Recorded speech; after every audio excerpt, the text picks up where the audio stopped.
everyone. Well, we just want to welcome you to Leadership Table. And tonight we're going to be talking about how to stay strong and last in leadership. And I'm joined by the rest of the senior leadership team. So I'm joined by Daniel and Wanel and Paul. Hey, guys. And tonight we're just going to be talking through some things that we can do to be a healthy leader, to be in it for the long haul, to just those little tips and tricks we can do. And I just want to say as well that we're here in our capacity as church leaders, but tonight when we talk, we're also talking as parents, as some of us have businesses. There are many areas that we can be leaders in our life, and I think that everybody's called to be a leader. We're all called to lead by example and to lead others as well. It might just be in a different capacity to someone else. So we don't want you to switch off just because you're not a church leader as such, or you don't consider yourself a leader. We are all called to be leaders. So we can apply all of these things we're going to be talking about to any area of our life, really. So Paul, why don't you just start by sharing some experiences from your past, maybe, or some things where it's been helpful, maybe helpful to other people. Okay, well, let me pick up about my lifestyle that I had growing up as a child. My father was a minister, and so I watched what he did, how he lived his life, right the way through, in fact, until he passed away when he was into his 80s. And there were a lot of things I learned from him. And some of those little things that he used to do, I still do. And that is, one of them is having a heart for other people and building relationships with people, and not just with anyone, but building strong and firm relationships where you can have fun together. And please don't misunderstand me, but not always talking about the word and what's happening here and happening there, but just real, true friendships where you can share with each other. And there was a lot I learned from him, and I'll just tip this into the conversation. Now, one thing that my father wasn't, he was not a one-man band, and in leadership, he always had a team of people around him. He didn't try to do everything himself, although he was a great example to other people. I used to see him here in Arundel Street, outside what is now the Oasis, when he was the pastor there many years ago, sometimes sweeping the pavement. That's not what he did for his living. That's not what he did because he had to do it. He did it because he wanted to do it, but he had a great team of people around him. And you'll remember, Laura, your granddad, the late Dave Keeping, was one of them. And I know your mom and dad, during the latter part of my dad's ministry, were part of that team that worked alongside my dad. And so all of us have to understand we are not soloists. We are team builders. Yeah, I think that's so important, isn't it? And I think as well, having role models that we can look back on and see the things that they did that were right. And also those people that we can look at, not badly, but that did things that weren't so healthy, that we can learn from as well. And we just I see people coming on the chat as well. So we just want you to share as well, say hi to everyone, and just comment on the things that we're saying, on any advice that you've learned as a leader as well, that will help us too, because we know there's so much that we can learn, and we're always learning along the way. So Wanel, how about you? Lessons that you've learned along the past, maybe. We were talking about your parents as well just before we came on. Yeah. So my dad, obviously, those of you that know my dad, he's a missionary, church planter, spent probably most of his life on foreign soil, and still alive. And I think one of the things that my dad used to always do when he was building a church, remember now, my dad was actually in the physical labor as well. He loved being in the building as well as the ministry in the evening. And so a lot of people couldn't understand that about him, and they would tell him, you don't need to go and be involved in the construction. He said, no, you don't understand. That's where I want to be. And he also said that was good for his health and for his mental and well-being, because it was preaching at night, but in the day getting to just as he would say, sling the cement with the rest of the guys. And he always used to really love that. But I know, people would come over to him and say, did you know that pastor is so-and-so across the town is doing this with his church, or so-and-so's doing this? And he would just always say, I'm not really worried about that. I'm focused on what we need to be doing here, and let them stay focused on what they're doing there. So I think it was just a real good example of us just not being so worried about trying to not only compare, but I think being concerned, oh, so-and-so's doing this, we're not doing this. Well, we're not all meant to do the same thing anyway.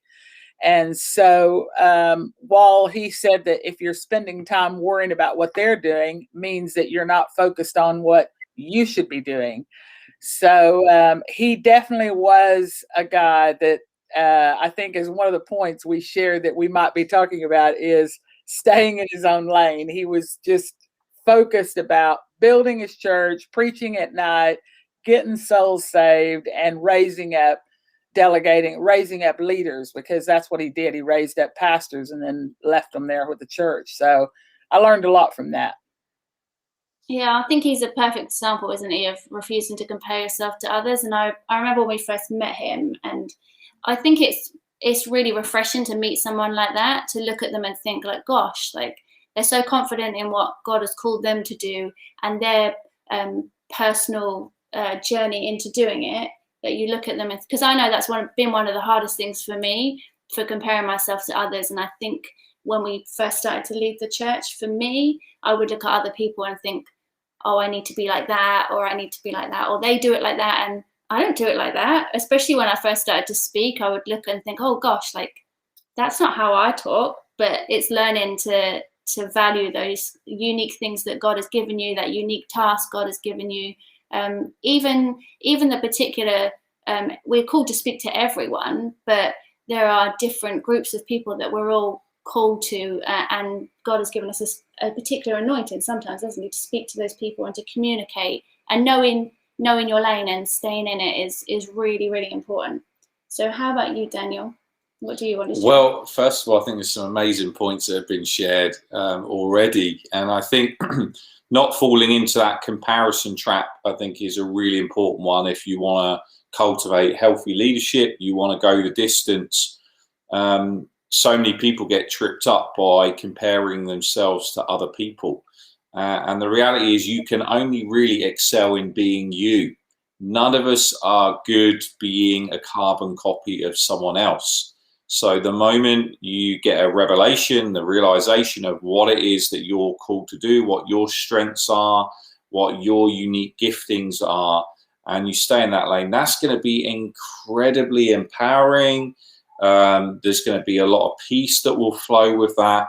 And it's important that we are who God has called us to be. And, I know when I, joined City Life Church, and, eventually when I became the lead pastor, there's always going to be people that will draw comparisons with the previous leader.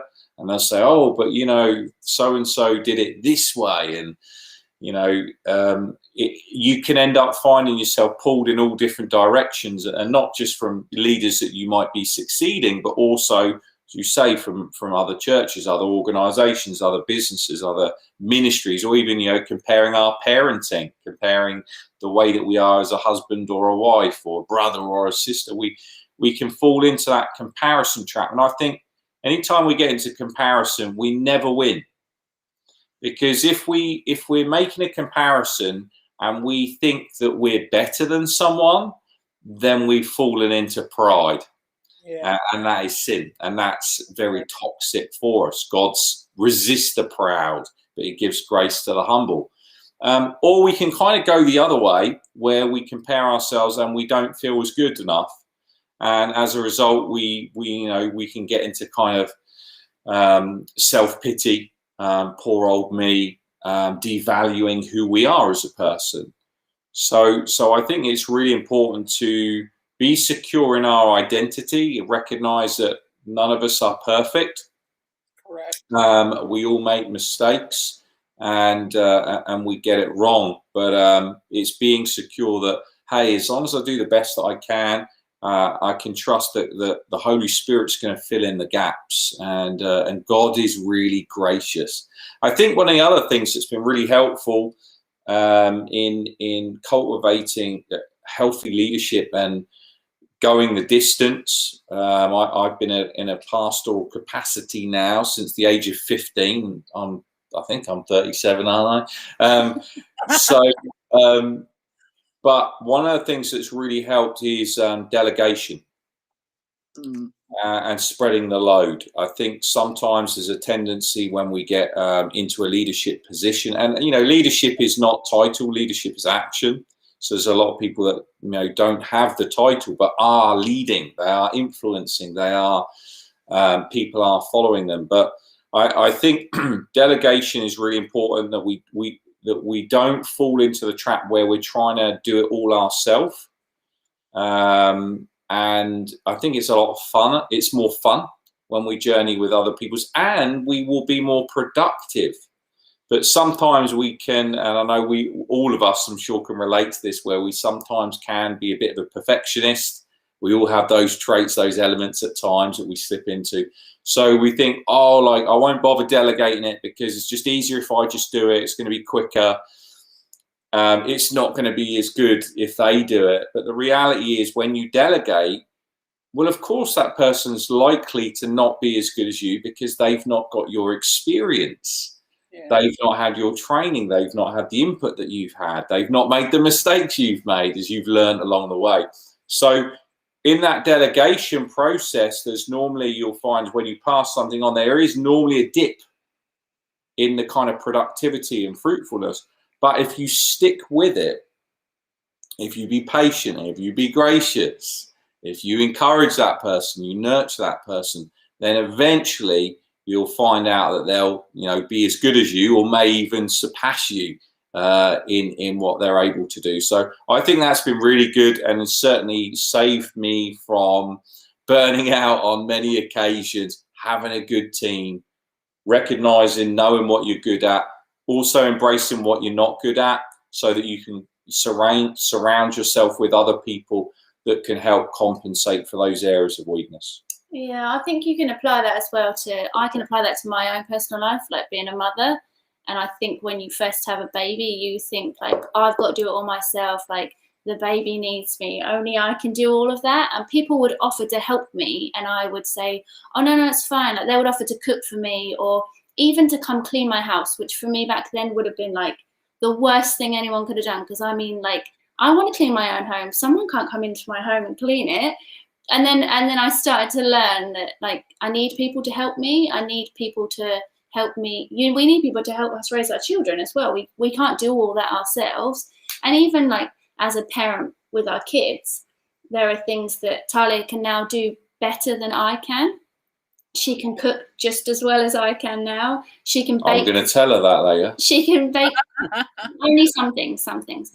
She can definitely bake better than I can sometimes. Like, she helps me clean, she does laundry. And I think sometimes as a parent, we just think like, no, I have to do it all myself because that's my job. But I think that we need to learn to trust other people that are trustworthy with our kids and with things in life that we need help with, so that we don't start drowning. Because I think that being a parent is difficult. It's hard, isn't it? And we do need that help. And I know that there are some people who are watching, they won't have like parents, grandparents to help them, aunts and uncles, but there are people out there who you can make friends with, who will help you, even just to at like the emotional load that sometimes we just need to talk to someone, and we can be a bit closed. I've been like that in the past, where you can be a bit closed off and think, oh gosh, people don't want to know all my problems. But we do need those people that we can talk to. And I know that's not delegate in a sense, but it is kind of giving things up that we are carrying, that we shouldn't really be carrying all of that by ourselves. So how about this year, some of us have had more rest than in previous years. I know some of us have been working harder, but we've definitely had more time to rest, or even more time to think about things.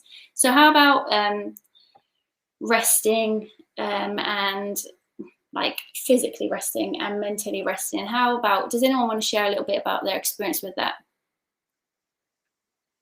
I'm still working on that one. Even though I've had a lot of, well, I wouldn't say I've had a lot of time, but finally I've been able to furlough a bit this month. But it's really hard for me to switch off because I feel like I've always got ideas and things that I feel like if I don't get it right then. So I'm still working. I want to be just really honest. I am still trying to work on that part because sometimes rest for me is reading and studying and just, instead of just doing nothing. I find that really hard. But I think at least the importance of it is to switch off and at least do something different. So I think, sometimes for people, rest is about, we do fun things, obviously, and which is nice in the evenings.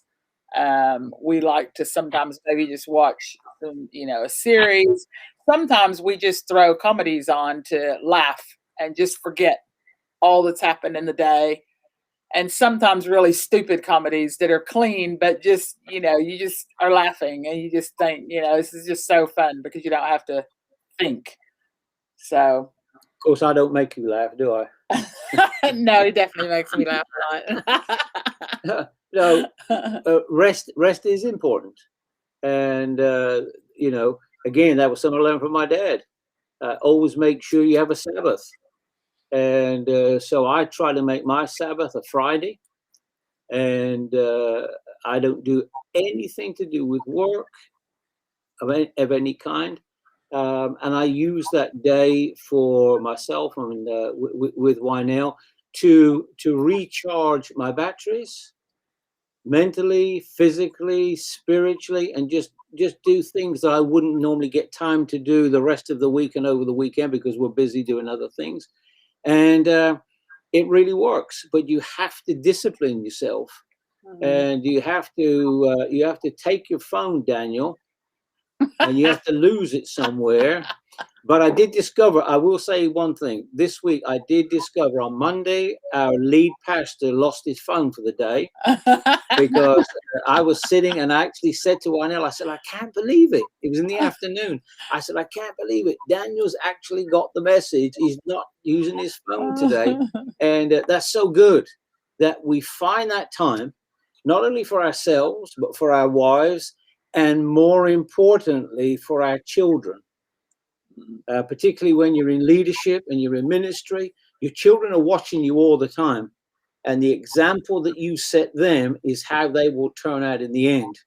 And we have to put time into them. I'm talking to everybody here right now that has children. You must put time into your children. So as they grow and as you nurture them into the church and as they grow older and they begin to realize what it really is like for mom and dad to be in ministry. They appreciate it. And quite often you find they follow your footsteps. And it's I'm just, I can't get off that hobby horse so much as just recently. We must put time into our children. I've been as guilty, even though my children have grown up and have their own children. For a while, I found I was in neglect with them, giving them time. I'm now correcting that. And it's vitally important that we do that to set the example. Yeah. I get information for free, by the way. I think we both find it hard to rest, don't we? But if you don't mind saying, Daniel has been on a journey this year, haven't you, of finding ways to rest and to relax and unwind. And you can share a little bit about it in a minute, but you love to work before and always love to be on the go. And I think you found it hard to switch off from that, didn't you? And I've really watched him this year learn new ways of resting and unwinding, and he's had some time off, and we've had lots of time as a family. We've been going on walks, and we would spend time together before, but it would be more limited. And someone just commented about having healthy boundaries, and for us, that's one of the keys. Like for me, having healthy boundaries of this is the time where we work, this is the time where it's for our family, and our kids knowing that that's time that's been carved out for them, that's solely for them. So we have family nights where no phones are allowed, no devices at all are allowed, and we watch a movie or we play a game, we have food together, and it just lets them know, it communicates to them that this is our time given to them. Like, and I think that's really important for them. But do you want to share a little bit about your journey this year of resting and replenishing? Yeah, sure. I mean, yeah, it has been an area that has been a challenge, and Laura will tell you I'm always on. There's never a time where I'm just switching off. Even if we're out on date night, and I'll see an idea, be like, oh, that would be brilliant. Like I could see that in the church, it or goes glazed, there's an outreach opportunity there, or Glazed, that's me.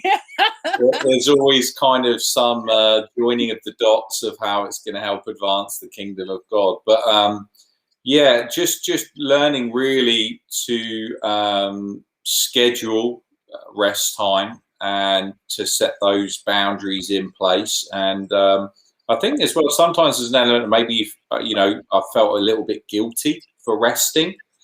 And Laura will be the first one to tell you, she was saying you work too much. And so, you don't feel you have to always justify. But I think what's really helped, where I've been tweaking some of my habits, and sometimes it's not about managing your time better, it's about managing your energy better. And so sometimes by taking a bit more time for self-care, for loving yourself through, getting enough rest, exercise, the right sort of nutrients that you're putting into your body, all that sort of thing. Actually, by making some more wise lifestyle choices, you're actually able to free up more time. You're able to get more done, but also free up more time for recreation. And you just look at that word, and you break it down, recreation. If we want to be more creative, I think when we're constantly on the go on the treadmill, it's very difficult. I don't know about how, people that are watching this broadcast, how do you get your best ideas? But for me, it's often I'm out on a run. It might be I'm driving in the car. It might be walking out in the open space. So, but it's in those times where you're breaking the pattern, and that often that flow state kicks in. And so that's been something that's been really helpful, and just some lifestyle changes where I'm just trying to be more of a healthy person, physically, but also, mentally. Something we get back into recently is getting into daily declarations, and speaking, declaring the word, watching, thinking about what I think about. And so, we all get times where our thoughts start to wander and drift, and just being really intentional about saying, no, I don't have to accept that. I can be intentional about changing my thought patterns, and bringing it into alignment with what honors God. So yeah, rest is important. And remember, hey, even God rested. It wasn't that he needed rest, but he rested because he wanted to enjoy and to celebrate what he had created. And so we need those times where we can stop, where we can enjoy what God is, the many blessings that God has in our lives. And I think it's important. And what recharges the battery for one person might be completely different for another. So you've got to find out what works for you. So I do love to read books. That is something for me that helps actually refill my tank. Whereas for other people, they're like, oh no, it's too much to think about. So everyone's different. You got to find out what works for you. Yeah, and I think you said about like keeping things going, and I think sometimes we keep ourselves in like our one area, our work area, and then we wonder why there's no new ideas, or we feel tired, or we feel burnt out. And I think what you said about taking ourselves out of our zone that we're in, like even if it's sometimes we would drive, wouldn't we, for a day and go somewhere, and it's taking ourselves out of our normal place that we're in, and we would find that we would get all these new ideas, and and these like revelations of things that we've not thought about. And I think that's really healthy to be able to like feed our dreams, really, isn't it? To give ourselves room to dream and to think about what we want for the future and what God wants us to do. And so I think it's healthy to do that. We like to go to the woods, don't we, and walk. And I just think there's something special about being around trees and being by the sea. It's really refreshing. So how about as well having fun? So I remember when we went to a conference one year, it was a couple of years ago, and you had a word spoken over you, and the lady said to you that you was too serious. And I remember coming home thinking, yes. And she gave him a prophetic word about that he would have more fun and that there will be more fun times. And I think that we've definitely seen that this year. There've been more times where you've laughed and had fun. So how important is carving out time to have fun and to do those things that just make us laugh and fun times? Anyone want to share? Have fun. So easy. Just live with me. No. It's always fun with you. It's your mindset. And I know we don't have small little children running around. And I often say to Wynell, sometimes I wish we did. It would be just. Those are fleeting moments. Those are fleeting moments.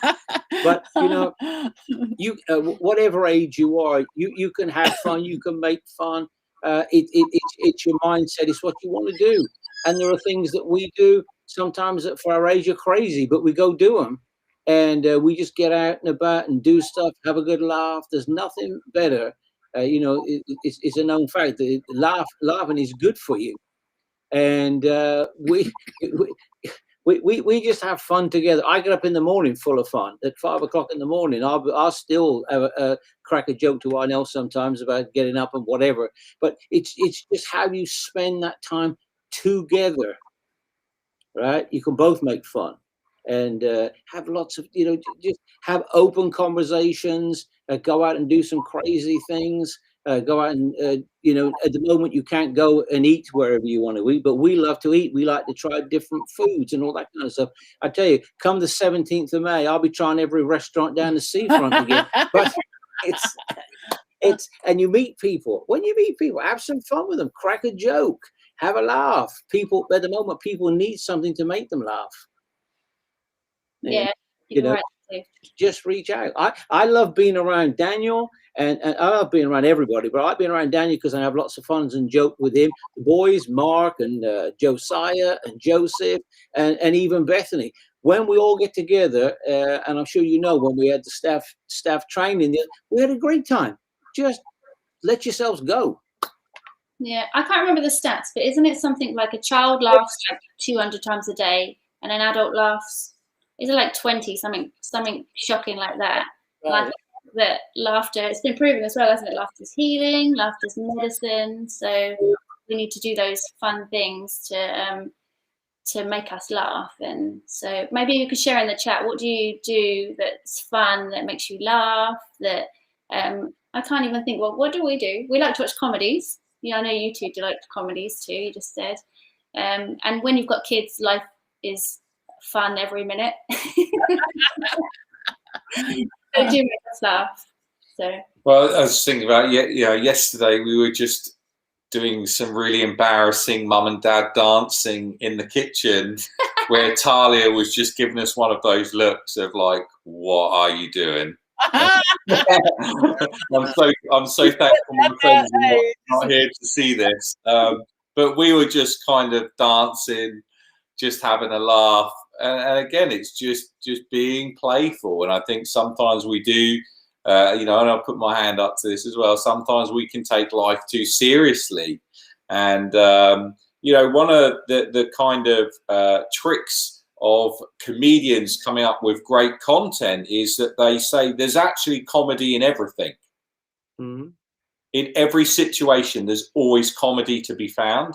And so comedians are just really good at kind of, you know, framing it and saying, okay, where is the comedy? And let's pull the comedy out of this. And that's why, you know, those comedians that are really popular and well loved, because they share stuff that we can all relate to, that that just, yeah, we can connect with. We feel on that same wavelength.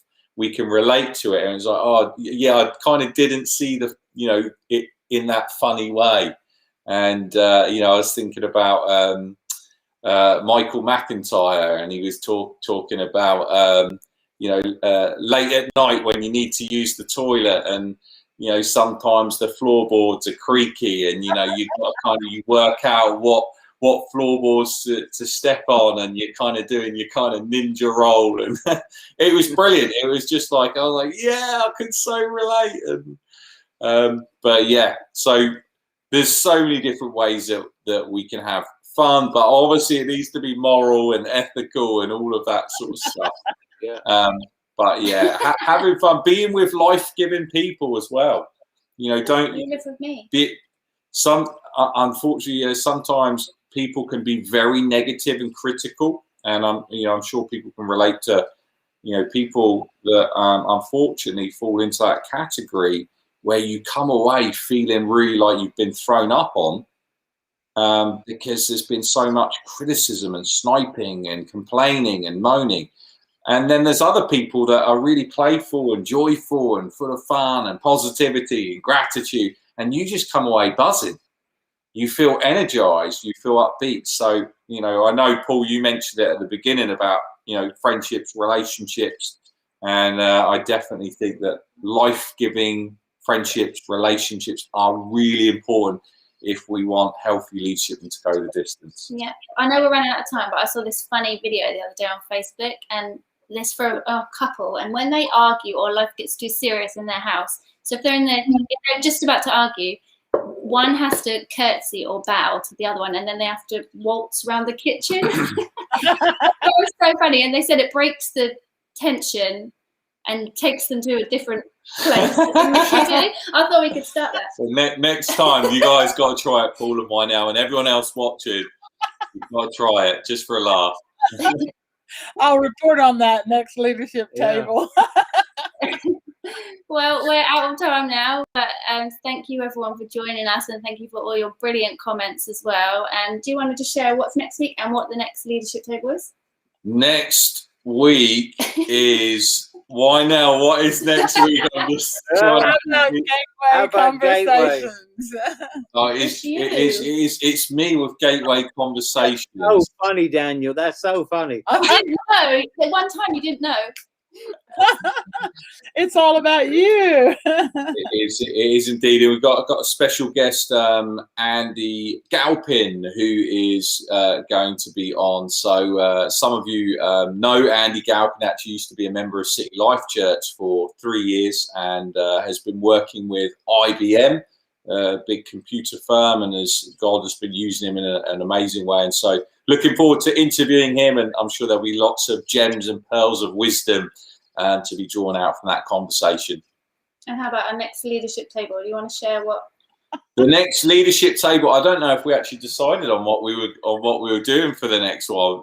Well, I don't think we have, but we're open to suggestions as well. We would love for people to write in and just say, hey, I would love for you to talk about XYZ. So let us know. Let us hear from you while we're also thinking of topics, which would be an amazing thing to do. Or you could write in about ABC. Oh gosh, we're gonna get stupid here in a minute. Yeah, I think we should go now. Well, thanks everyone for joining us and for brilliant comments, and we hope you have a brilliant rest of the evening. Awesome. Bye. Have fun. Have fun. Bye.